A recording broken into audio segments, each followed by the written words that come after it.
Oh, Terry, I'm going.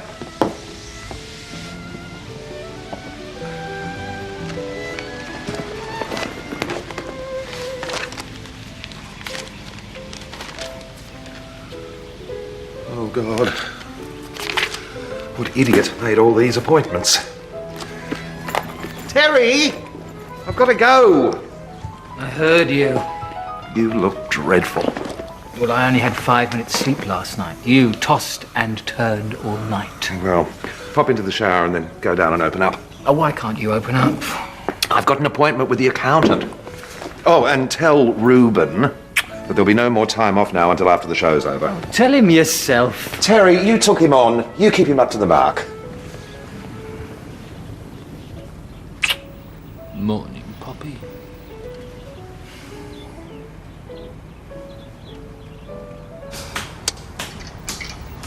It's nearly 9:30, Reuben. Little sod hasn't bothered to do the blinds.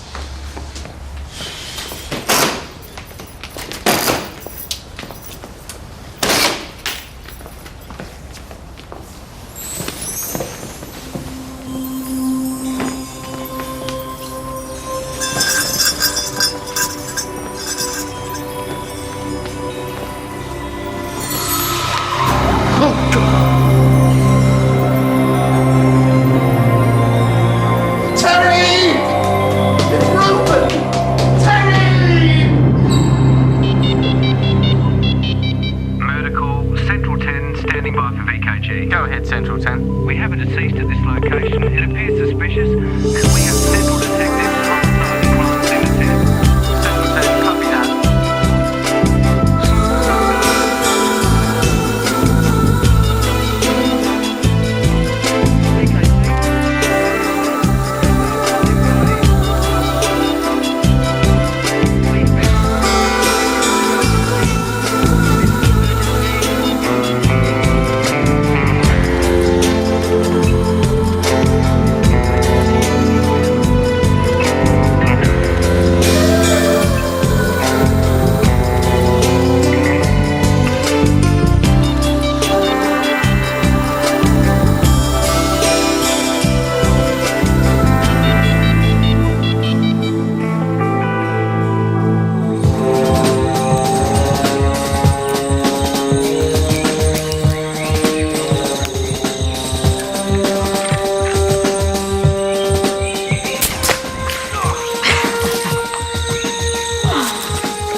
Flag and no one gets hurt. This is such a stupid, ridiculous game. The flag.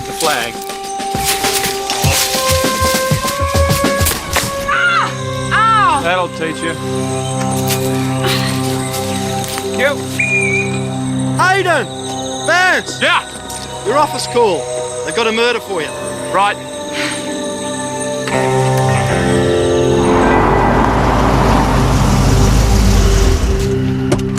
Dresses tonight for, ladies and gentlemen. The victim, Reuben O'Rourke, age 27 years, employed as security guard, delivery boy and general gopher. Security guard? What are the dresses made of? Spun gold? The proprietors are Garth Boyle and Terry McNabb, and you had better wipe your feet. Entree. Yep.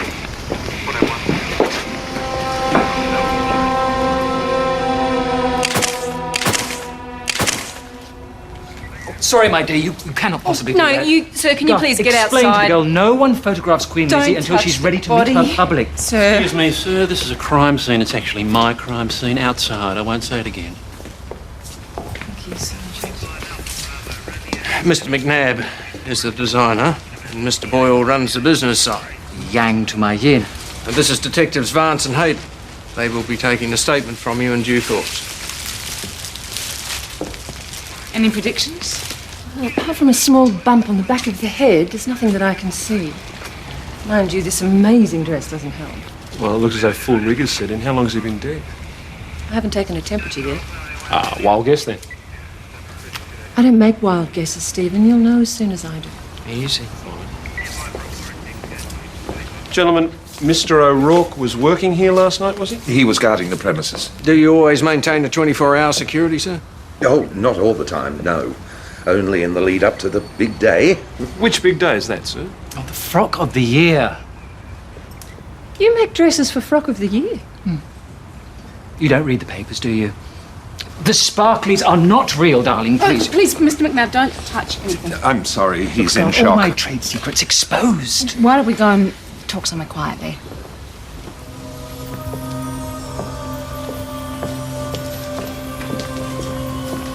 It's quite a range of costumes you have. Who are your clientele? Oh, costume parties, theatres, personalities, social set. Anyone who can afford our prices, frankly. I mean, we make the party frocks, and the more outrageous they are, the more they love them. The gown of the year. Frock of the year. Gown's the other version. Straight one. Right. Is there any money involved in that? Any prize money? Oh, no. It's all prestige. I mean, we built this business up on the back of 2 wins. This year we'll make it my 3rd.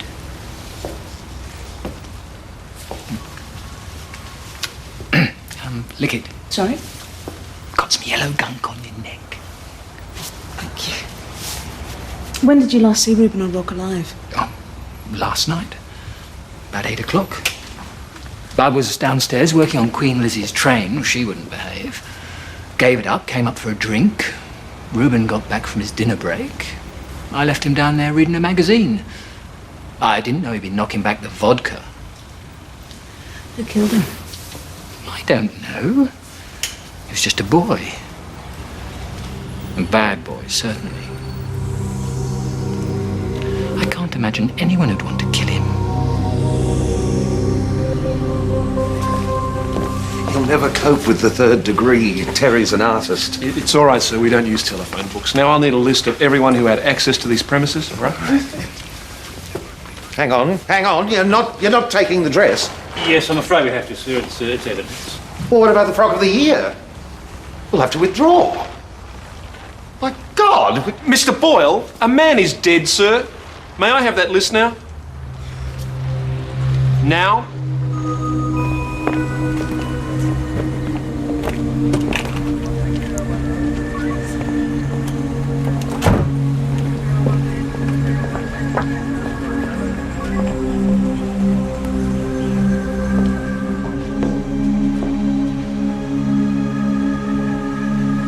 Excuse me, sir. I'm Tessa Vance, homicide. I'm sorry, I neither saw nor heard a thing. Are you Carl Sanderson, the proprietor? The name's on the window. It's me. And you live on the premises? Right. Were you in last night? As I said, I neither saw nor heard a thing. I've trained myself to ignore the comings and goings of that particular household. Why is that, sir? Well, surely I don't need to elaborate. I happen to find their chosen lifestyle an abomination. Terry came up from the shop around 8 o'clock. I'd cooked a frittata, but all he wanted was a couple of sturdy G&Ts. We watched some television. By 9:30 we were both so tired we switched the set off. I was in bed at 10. Can anyone verify that fact, sir? Oh, please, just come straight out and ask me. Please sit down. Was your partner with you, sir? Terry was in the spa tub. He didn't come to bed till later, I don't know what time. Did you hear anything unusual downstairs last night? Once the spa started up, I heard nothing. And what time was that? 9:30, 9:45. So between 9:30, 9:45 and when you fell asleep, you did not see your partner Terry McNabb and he did not see you? I suppose not. You spent 90 minutes in the spa?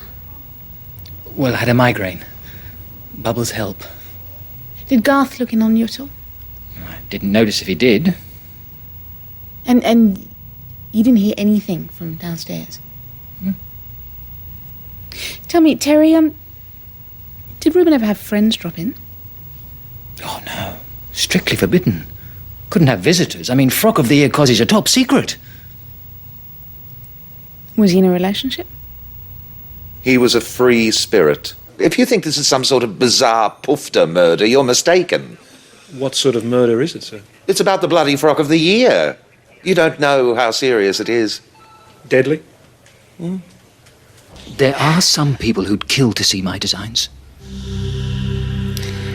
Write down their names, Terry.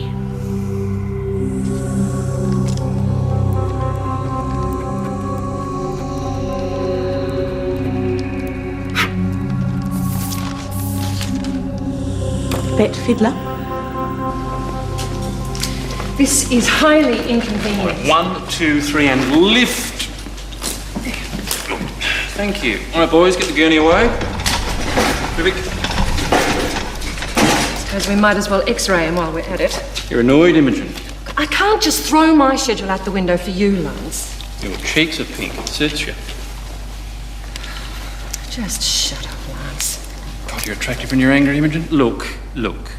It's going to take me hours to examine this creation, but I really, really appreciate your cooperation. Captain. Please. He's a good-looking boy. Not much of him. Wouldn't be 70 kilos wringing wet. Ooh, hey, Dad? Pay dirt, I would think. $645. Ooh, who carries that much cash? Yeah, it's a bit odd, isn't it? Reuben Giacomo O'Rourke. What is that, Irish, Italian, Jewish one? All of the above, I'd say.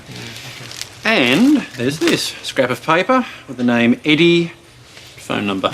Remind me to put you on my Christmas list. Don't go overboard, Hayden. Thanks, Fisk. My pleasure, Hayden.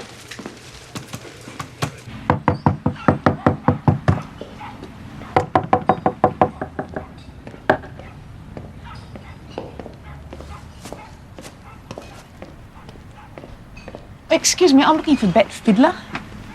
She's not here. You mean she's not here now or she doesn't live here? She's not here now. What do you want her for? Do you know when she's likely to be back?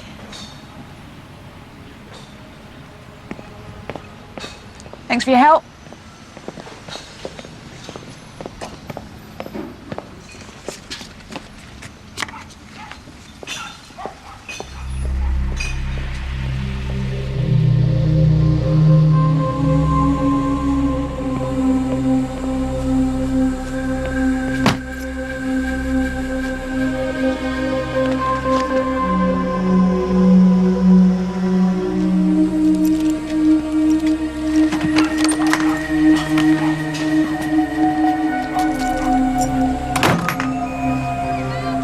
Homicide? What do you want him for? Eddie hasn't been in any trouble in 2 years. I need to ask him some questions, Mrs. Lamb, concerning a current inquiry. We're following up anybody who might have known the victim. Are you expecting him back soon? He's up getting a video. Oh, I see. Do you mind if I have a look inside his room, ma'am? What are you looking for?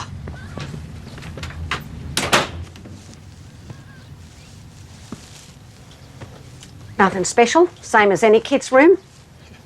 Do you know if he knows a man by the name of Reuben O'Rourke?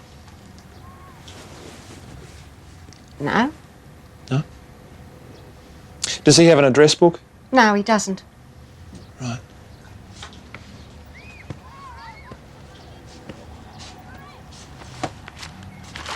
Do you mind if I borrow this notepad? If you like. Eddie Lamb? He's from Homicide. Please call him back. Call him back, Mrs. Lamb. Eddie! You get back here, Eddie!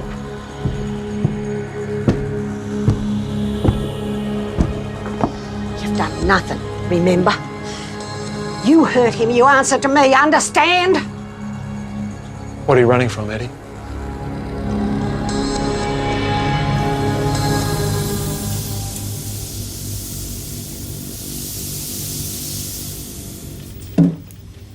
Right. I can't stalk the... Stand.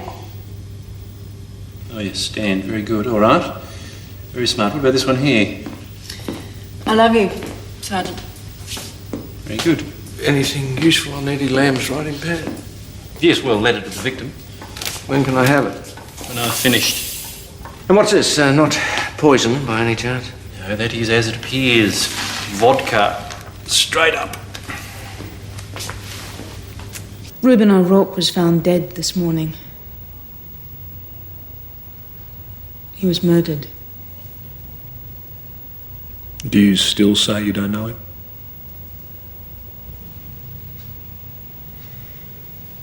He seemed to know you, Eddie. He was carrying your name and number in his wallet. Okay, I knew him. What was the nature of your relationship with him?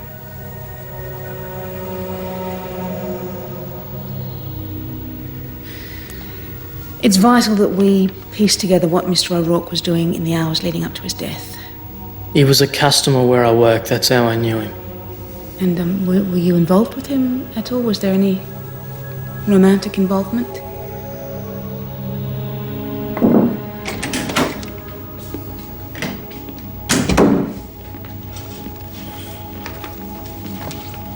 Why did you run when you saw me, Eddie? We got plenty of time, we can wait. Did you write this letter to Reuben O'Rourke? You know how much I love you, but I can't stand... He was my lover. When did you last see him? Last night. Just walked the detectives through it, Eddie.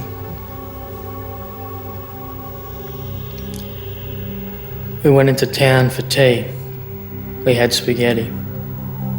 I was trying to tell him that it was over. He wanted me to come out and tell the whole world that I was gay, and I couldn't. It'd wrecked my mum's life. He wouldn't listen. Didn't even read that letter, just screwed it up. Then he went to work. That was about 8 o'clock. I went home, and you can ask Mum. Any further contact with him? Reuben's dead. He was such a bull artist. Made himself up, never talked about his home life. Just wanted to know about me, about the stuff he used to do as a kid. Pinching cars, knocking off gear, stuff like that. Don't know why. Loved me talking about the time I spent inside as a Jew, all the juicy details. Listen, can you not tell Mum about any of the stuff I said in there? She's got a heart set on grandkids. Don't worry, Eddie. It's not part of our brief to break up families, all right? I'm looking for a detective. I'm Detective Hayden. You're Bet Fiddler? How did you guess? Walk this way. If I walk that way, I look silly in high heels. Yes.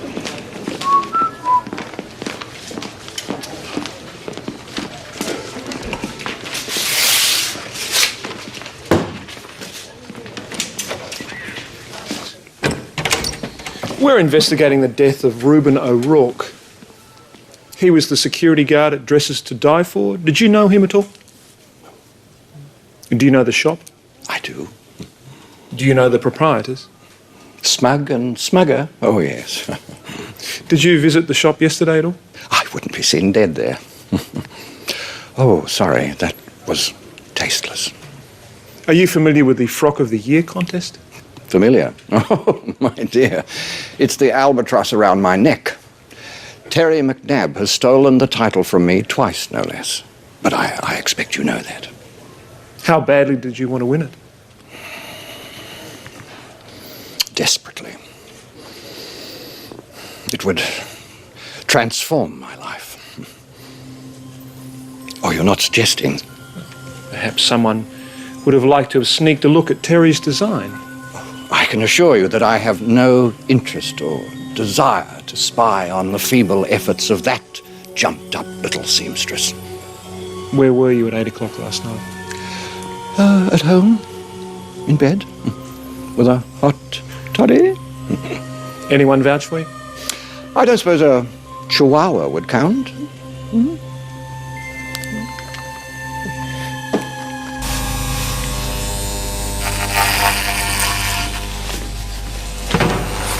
What did the good lady say?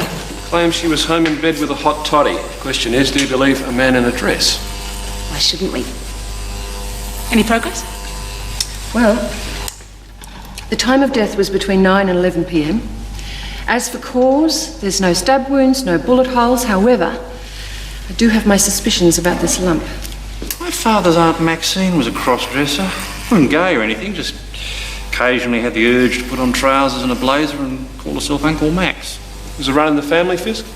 I think we may have found our cause of death. It's impact injury, possible subdural hemorrhage. Did it come from a blow, wouldn't it? Yeah, or a fall, I'll let you know. Turn up anything like a club at the crime scene, Fisk? No, but it may well have been removed from the scene. Any chance you missed it? None whatsoever. Now this is interesting. You see this accumulation of blood here? There's no trace of healing, it's recent. last night. But around the edge of the wound, there is healing. There's a crust present. So, 2 separate injuries? 2 separate incidents. A police spokesman described the circumstances as suspicious. People who were in the area last night between 6 p.m. and midnight who believe they may have information which can assist the police are asked to contact homicide. Homicide detectives are investigating the death of a man in the city's east tonight. A police spokesperson said the dead man, whose name has not yet been released, was involved in the garment industry. Police are called... Makes it sound like the rag trade. You know when everything went wrong? Began when Poppy died. Poppy was old and sick. 19 years I had her. Oh, for goodness sake, will you stop going on about that animal? And since we're having an argument, what were you and Reuben fighting about? When? Monday. I could hear you all the way up here. Oh, nothing. I don't know. He was just being his usual smart-ass self.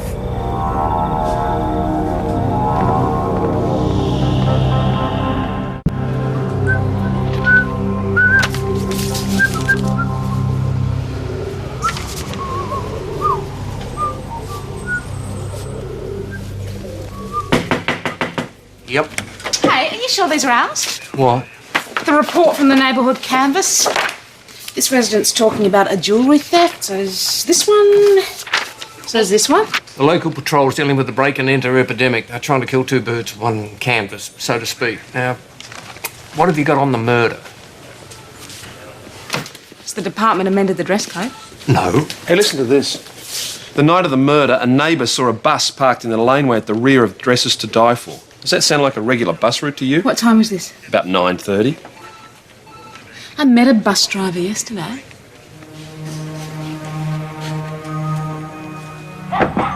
Miss Fiddler, open up! Miss Fiddler! My, you are an early bird. You drive a bus, don't you, Miss Fiddler? Bus? What do you take me for? I'm an artist, not a transport. Look, I'm sorry, I don't have time to play games. Could you introduce me to the bus driver?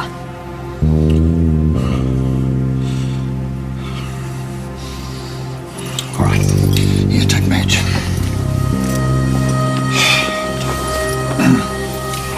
Vic Bamford. Victor.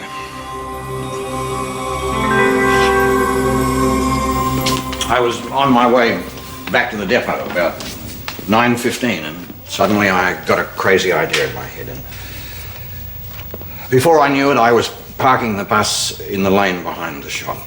Why is that, Mr. Bamford? So I could climb on top and look through the skylight windows and into the workroom. Were you interested in Terry McNabb's designs? Is there a crowd behind this thing? Are they laughing at me?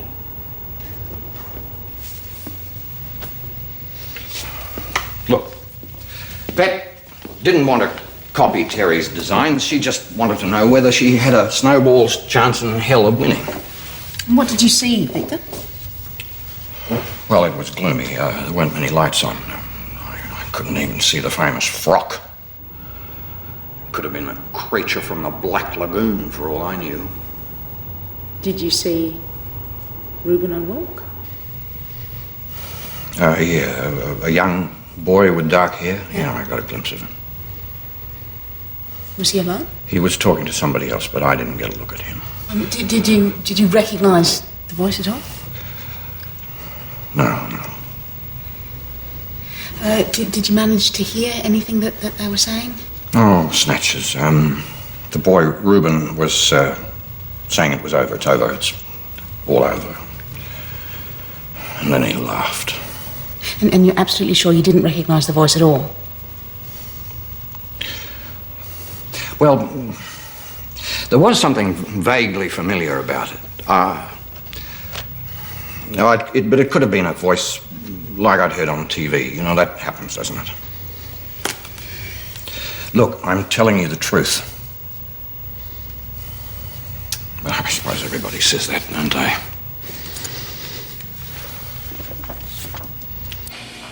This is the older injury, sustained 3, 4, maybe even 5 days ago.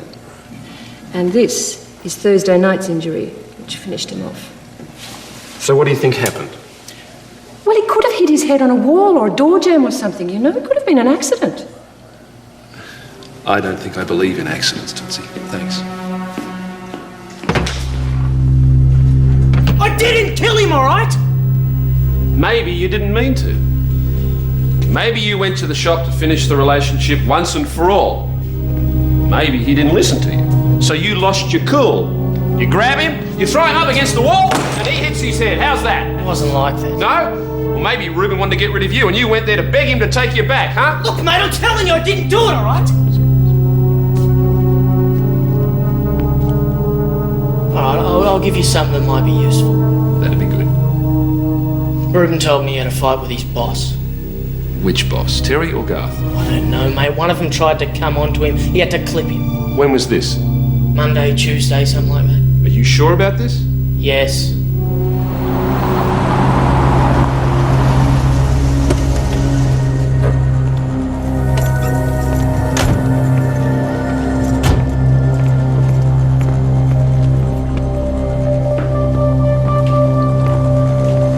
Looking for anything in particular, sir? Oh, yes, you put away some pearl earrings for me.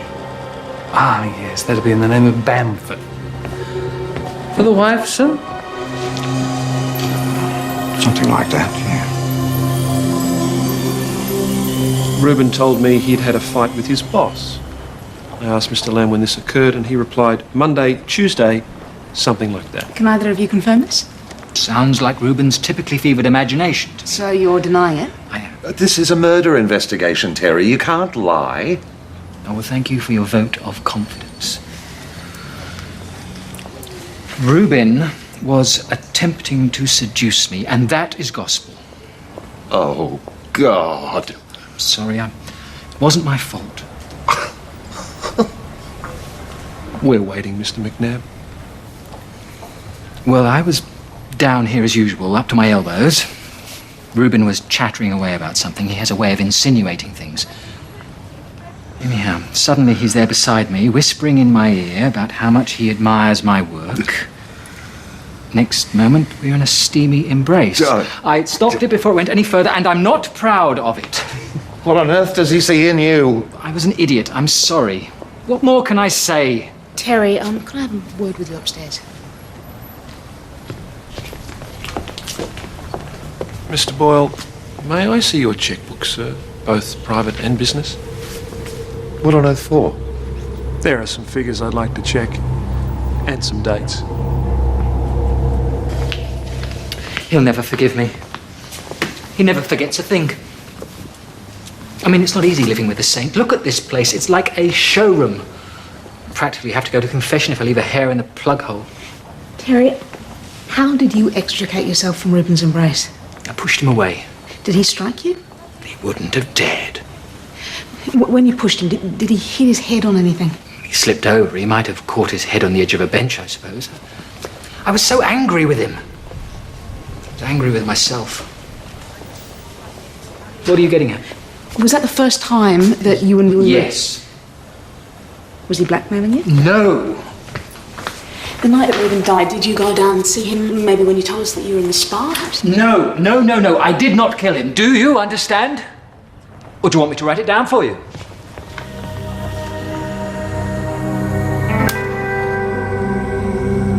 You wrote a cheque for $3,500 on the 15th of last month, made out to cash. What was that for, sir? I really can't remember. Really? Well, on the following day, Reuben O'Rourke deposited $3,500 in his bank account. Then on the 3rd of this month, you wrote another cheque for $2,000, again made out to cash. Then on the 4th, Mr. O'Rourke deposited $2,000. Can you explain that to me, sir? Coincidence? I don't think so. Oh, God. Forgive me.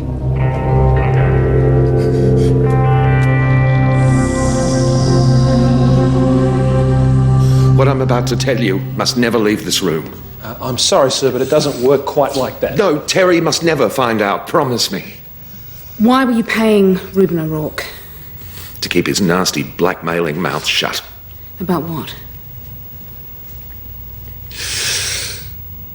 I had our dog put down. Well, our dog. Terry's dog, really. Poppy. He'd had her since she was a teenager. He absolutely doted on her. Well, she developed a chronic thyroid problem, amongst assorted other ailments. She was never going to get well. Sir, is this relevant to this case at all? Yes, it bloody well is. She was the bane of my life. Shedding hair and piddling everywhere and chucking up at dinner every other day. And you're very house-proud, aren't you? That's the way God made me. Finally, I couldn't stand it. I carted the old bag of bones off to the vet and he did the deed and I brought her home. She was still warm. I planned to put her in a basket and make it look as though she died in her sleep. But Reuben was waiting for me.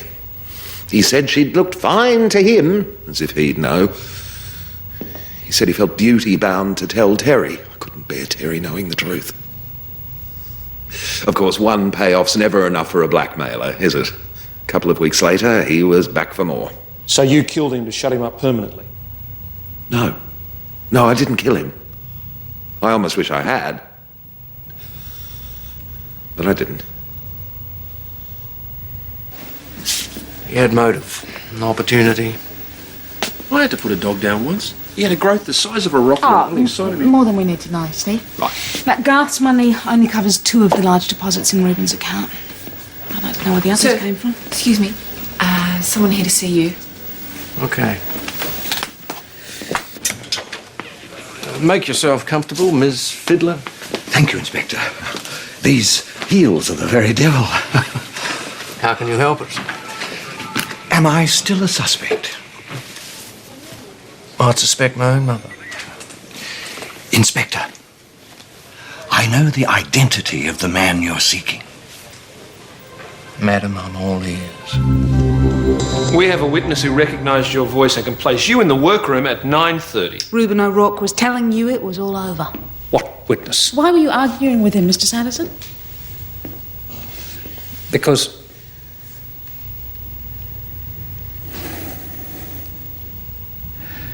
we were having an affair.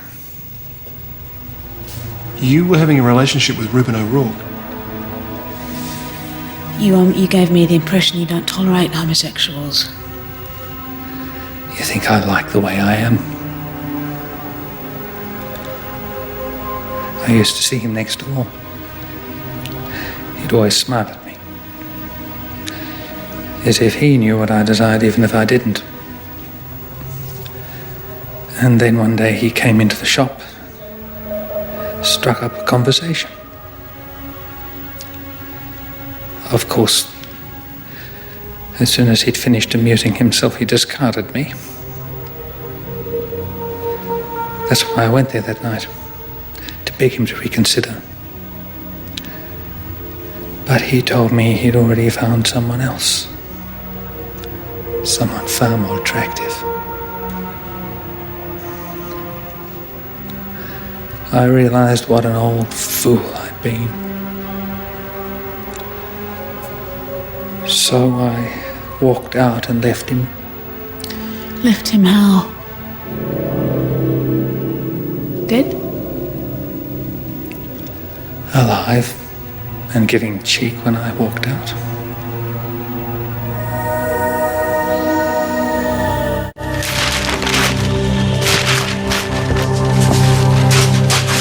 What are you doing? Too much rubbish. Too many temptations. A fresh start, that's all you need. Stop it! You've got a second chance. You take it. Better get used to the idea, Mum. I'm not going to settle down with a nice girl. I'm not going to get married. I'm not going to have kids. You're young. There's plenty of time You're for all not that. listening to me, Mum. I'm not attracted to the opposite Shut sex. up! Before you say something you regret, Eddie Lamb. Now you burn this rubbish and then you forget about it.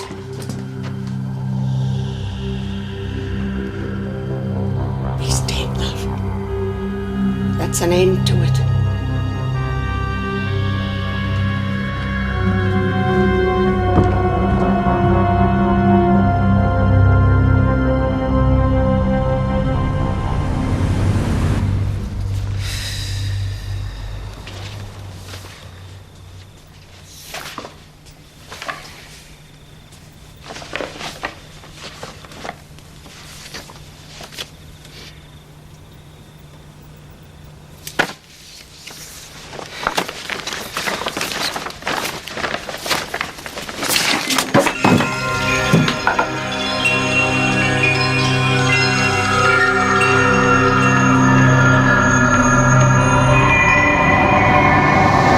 memories aren't real, darling. Always asking me about the stuff I did when I was a kid. But he told me he'd already found someone else. Local patrol's dealing with the break and enter epidemic.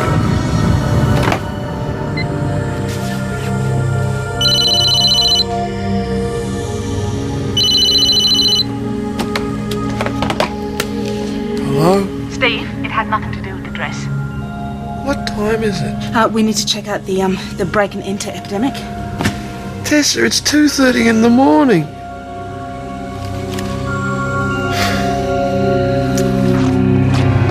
It's 2:30 in the morning. What are you trying to prove?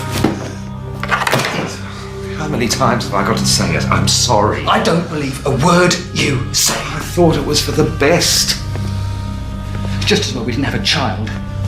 You would have euthanized her the first time she had the flu. Oh, come to bed. I'll make you some hot chocolate. Hot chocolate! You think you're such a saint? You were lusting after that boy from the first moment you saw him. How he must have laughed at you. I hope the police punish you for what you've done. What I've done?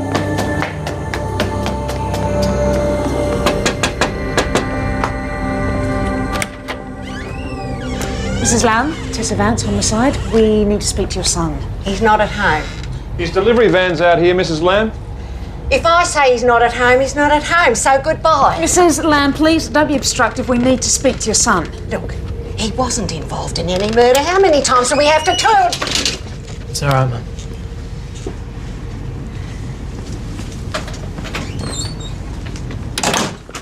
Eddie, you told us that Reuben was interested in your past criminal activities. Yeah, well, I don't do that stuff no more. Right, what interested him most? It's a list of households robbed over the last few weeks. Oh, so you're accusing me of burglary now? Do you recognise any of the names, sir? Customers. Most of them are customers of ours. The society crowd? Mr. Boyle, could we see your costume jewellery collection, please?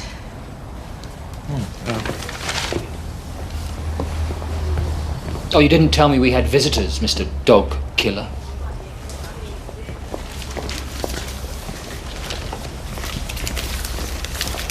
Thank you.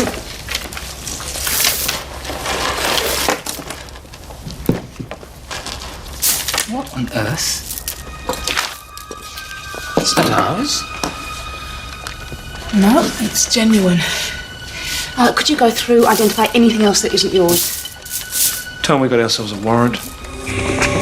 Carl Sanderson, this is a warrant to search your premises for stolen property, sir. Go, gentlemen. What are you talking about? What stolen property? Stolen jewellery we suspect you of receiving, Mr. Sanderson. What arrant nonsense. That's what you were arguing about that night in the workroom, wasn't it?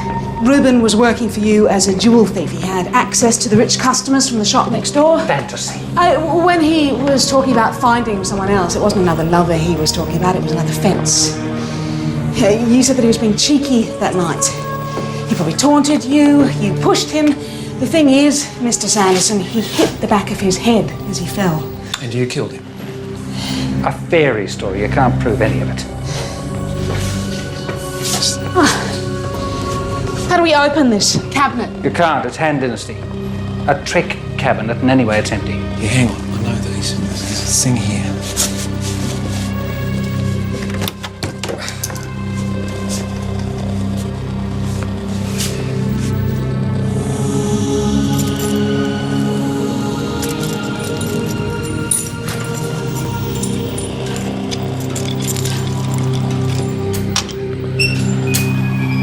I just pushed him. I didn't mean to hurt him. You're right, we had a profitable operation going. He pinched the stuff, I disposed of it. Then he got greedy, wanted a bigger cut. Started withholding the best pieces from me. Well, I wasn't about to be pushed around by an evil little queer like Reuben O'Rourke. And just one last thing, Mr. Sanderson. Why did you put the body in the dress? So you'd think the queers had done it, of course.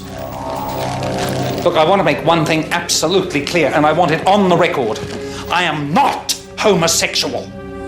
I'd rather go to bed with an aardvark.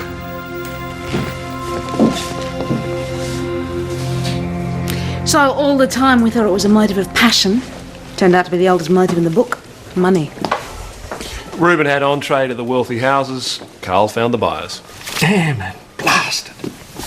Where are you going? To Mrs. Thorne's high school reunion dinner dance. Why don't you just wear a clip-on? Because I would not be seen dead in a clip-on. May I? Malcolm, this is a complete inventory of Sanderson's stock, including stolen jewellery and various collectibles, downloaded from his personal computer in his office. Didn't even enter his head he'd get caught. Well, the local boys should pop the champagne corks for us. We've improved their clearance rate no end.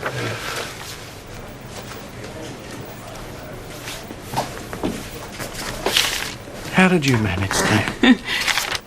Follow the instructions. You're not just a pretty face, eh? Detective Vance, visitor.